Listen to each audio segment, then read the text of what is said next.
Macarena, what do you go by? It's entirely up to you. I want you to be comfortable too. So it's Okay. not a whole lot worse. So don't worry about it. Okay, Macca. Well, welcome to Slaying Sober. Thanks a heap for joining me today. You're most welcome. Thank you for having me here. Good on. Tell me a little bit about your childhood. Okay, so I was born in Chile in 1981. Yep. My parents migrated due to the Pinochet things in Chile that were happening at the time. So we moved here in 82. I was 8 months old. Yes. Uh, they barely spoke English. So I was really Yeah. raised in a Chilean cultural Inca Indian kind of um, culture. I was Yep. raised, I couldn't speak English until I was about 4 years old. Okay. And where did they settle? So we moved to Reservoir in Melbourne. Yes. We're in a refuge there. Yeah. Okay. And a So we big sort of South American community there. correct there was back then, and we were sponsored here by my godfather. So Okay. Yep. yeah, so we migrated to Reservoir, yeah. And what did your parents do? My dad was a panel beater, so he had quit Yep. schools from memory. He had quit school about 13 and started a panel beating business. Yes. And my mum was a housewife. Yeah. Okay. Yeah. Cool. And siblings? I've got I'm the second youngest of four, so Yes. I've got an older sister who's 8 years older than me, Yeah. and then I've got a brother who's 4 years older than me, and I've got a younger brother who's 9 years younger than me. Oh, geez, that's a full spread. I also have a half brother that my dad came with prior to my Okay. yeah. There you go. So, what were your memories like of your childhood? To be completely honest, they're not great ones. Yep. I remember my last memory was probably when I lived in Reservoir in this unit, and we lived next door to this Indian couple, and their daughter's name was Salada. That's all I remember about that. Okay. Like Salada, the biscuit. like the biscuit dough, yeah. And I, it's a bit of a giggle now.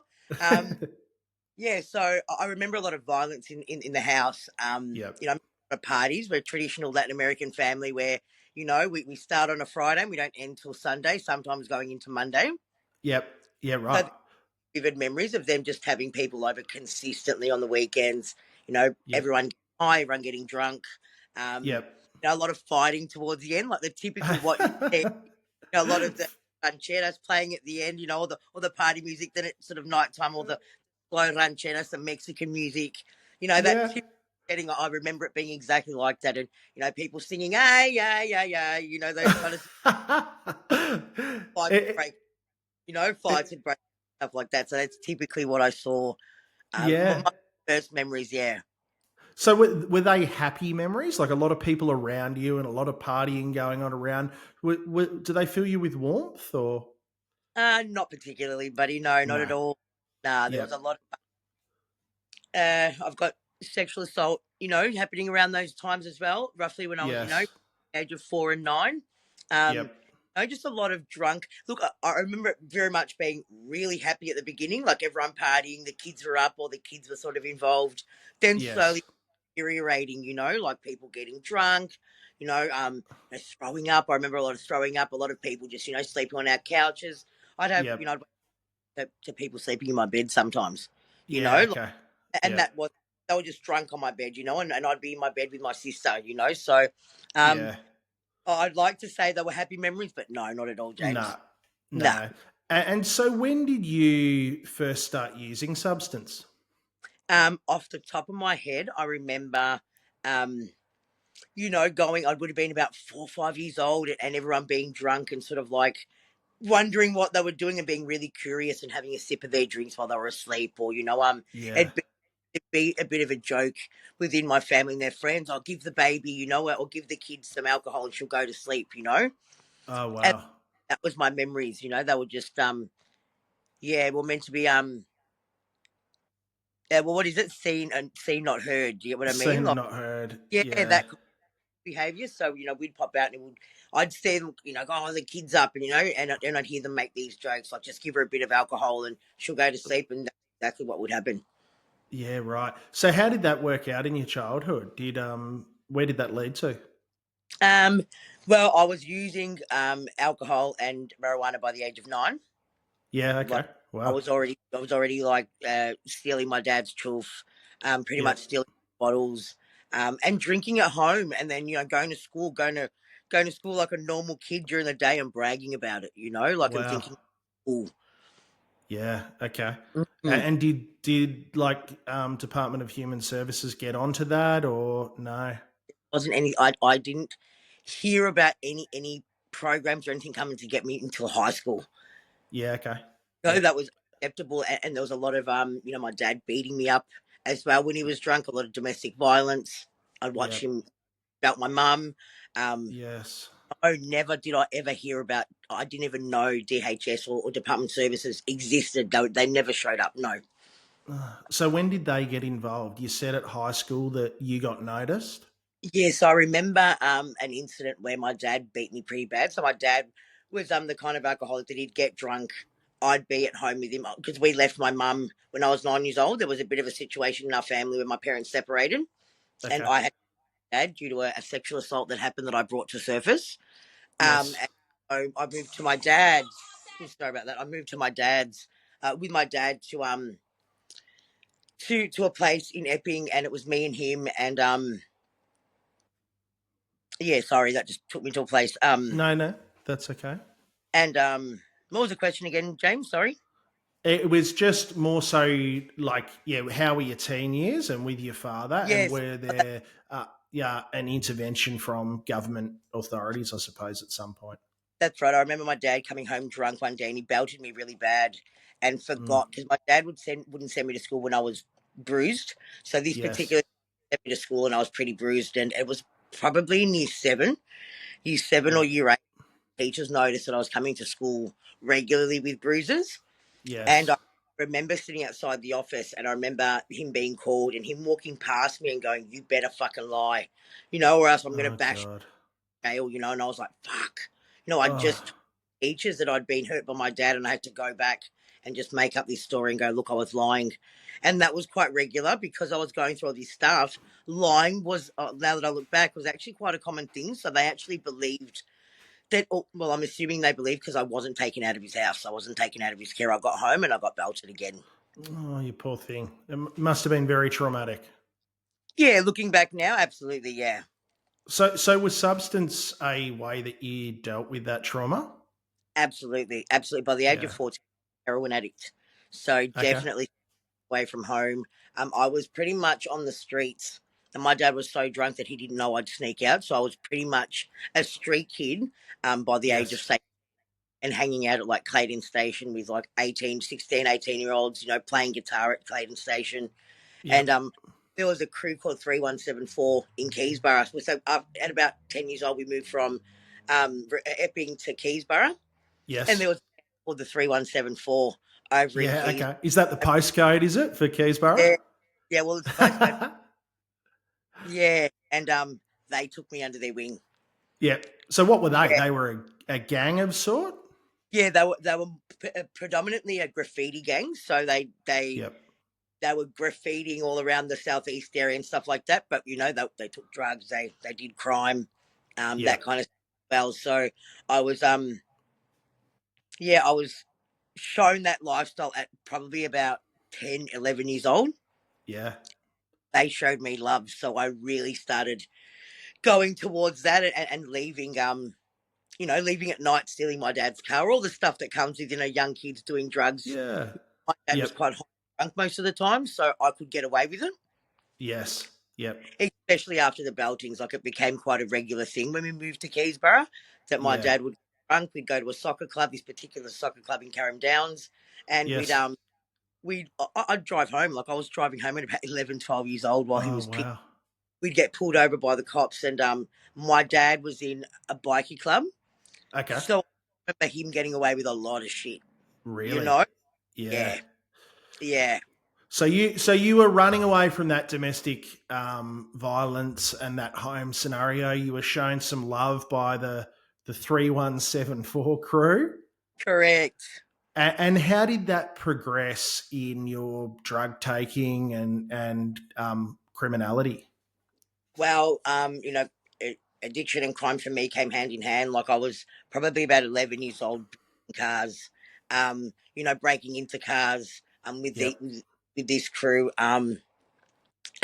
heroin addict by 14 years old. I remember being about 14, 15 and being in a refuge. And I can't remember exactly how I got there, but it was Hmm. from living with my dad to a refuge. So I'm assuming at some point someone did take me out of his care.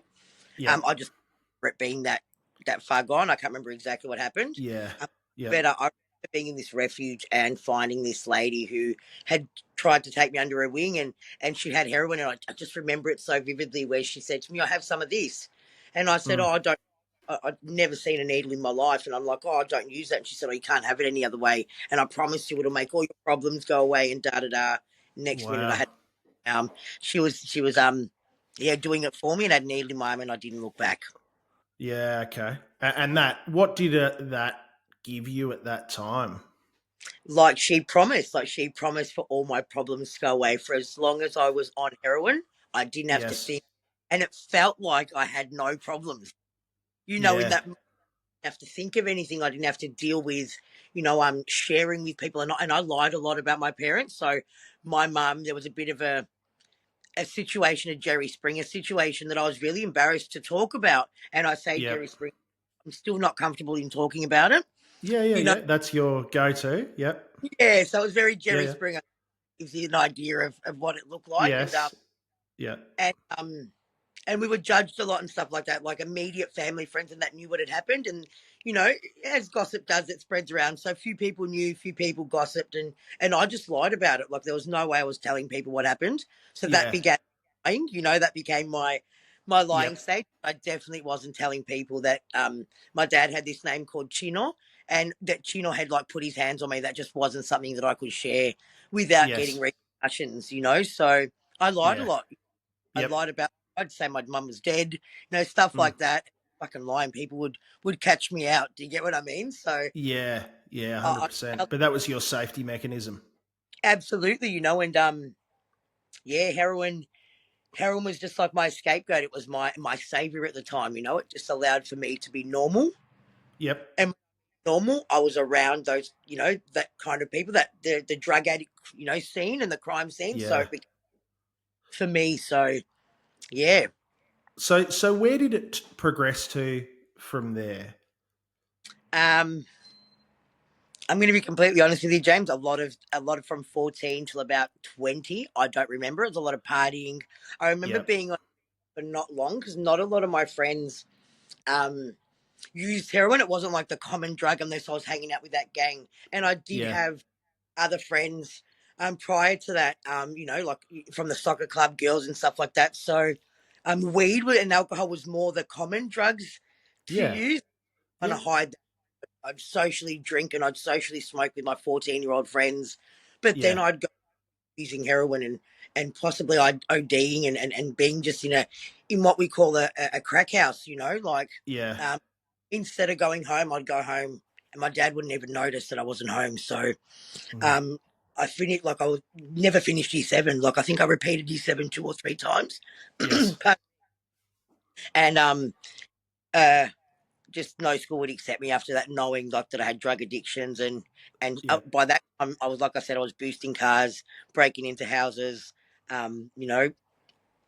robbing whoever was there, being in Yeah. gang, being a menace to society.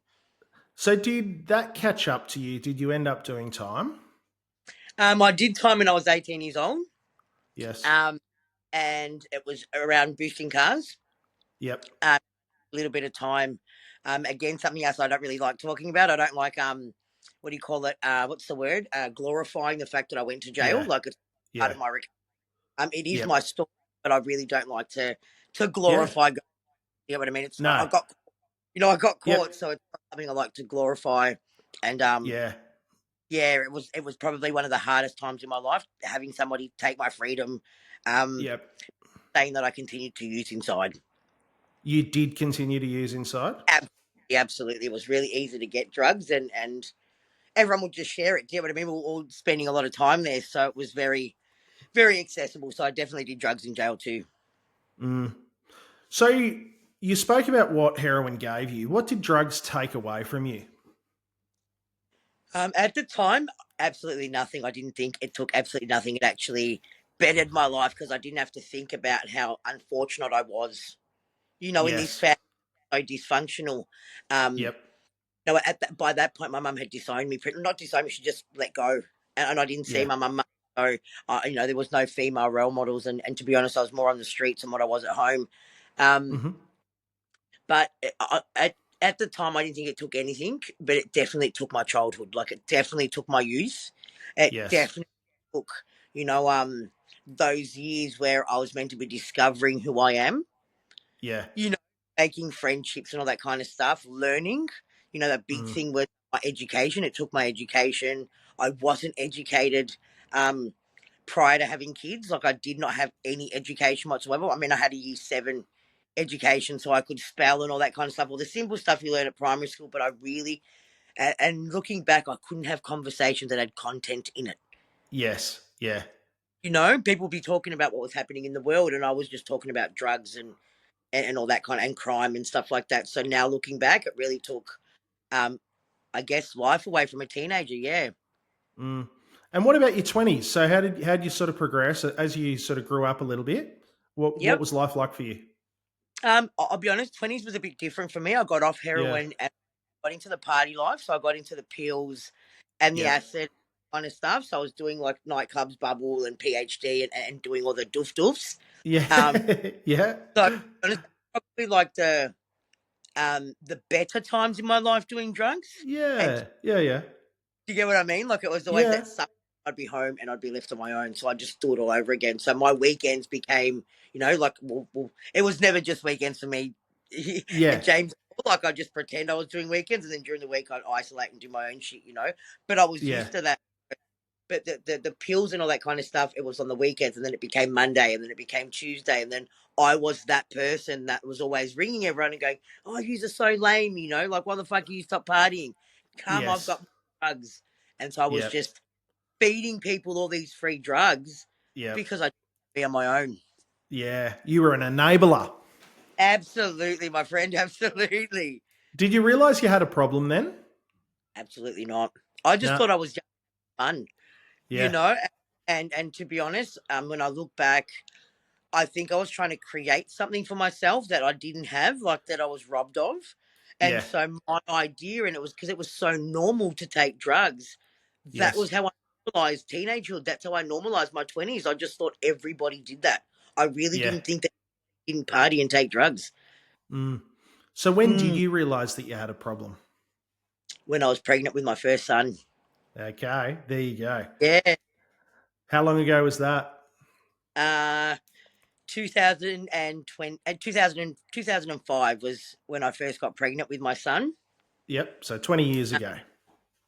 yeah. I lost that son to stillborn. Yep. He I'm was I'm sorry stillborn, to but hear. that's okay. Everything happens for a reason. I think that was a big eye opener. I got pregnant straight after Antoine, with Yep. my daughter. Um, Fuck thing is, James, I found out I had hepatitis C when I was pregnant with my Okay. daughter, and Yes. quite a strong strand. And at that time, the interferon was being offered. Okay. Talk So, to me about that. I went into the doctor, found out I was pregnant, and when they did the test, they said to me, "Macarena, you've got hepatitis C," and I was absolutely distraught. I was with my ex husband at the time, and Yes. they described to us that I had to go on the interferon, or else I was going to lose. My liver was quite damaged. Yep. Um, So from memory, I had Isabella, and I was going to do the treatment after having Isabella, but the Mm-hmm. doctor, my liver was that damaged that I should consider doing the interferon treatment um, quite quickly. But on the flip side, that I could be infertile afterwards. So if I wanted any more children, then this was the time to do it. And so I decided to have my second daughter, Amalia, who's now going by the name of Jessie. Yep. And wanted to prolong that. And as soon as I had my second daughter, I jumped on the interferon. And I tell you something, it was pretty fucked up. For that year, it was probably I felt like um I was really going to die. I had injections in my stomach once a week. Yes. Once I had an injection, I would feel sick, so I'd vomit Mm. for about. I'd have it on a Monday. I'd be throwing up till about Wednesday. And then, Friday, Thursday, Friday would come. I'd start getting a little bit better. I'd get better Saturday, Sunday, and then I'd have to do it all over again. And that happened for about 38 weeks. Oh wow! So this is to clear out the hepatitis C and Correct. get physically well.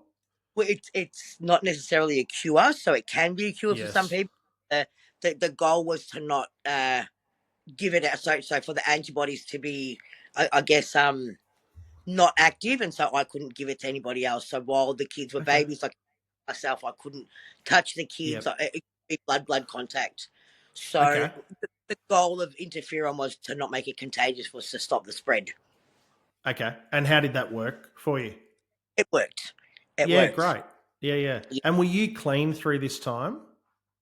I was clean when I was pregnant with my children. So my story is not that I Yes. used while Yep. I had my story is I was able to get off the drugs, and Yeah. my child obviously didn't make it through that ordeal. Yep. I'm assuming the withdrawals, and that had a massive part of what had happened, and I had a lot of guilt and shame around that. So I didn't Yeah. use from when I was pregnant with my kids to when I breastfed, and I had a best friend.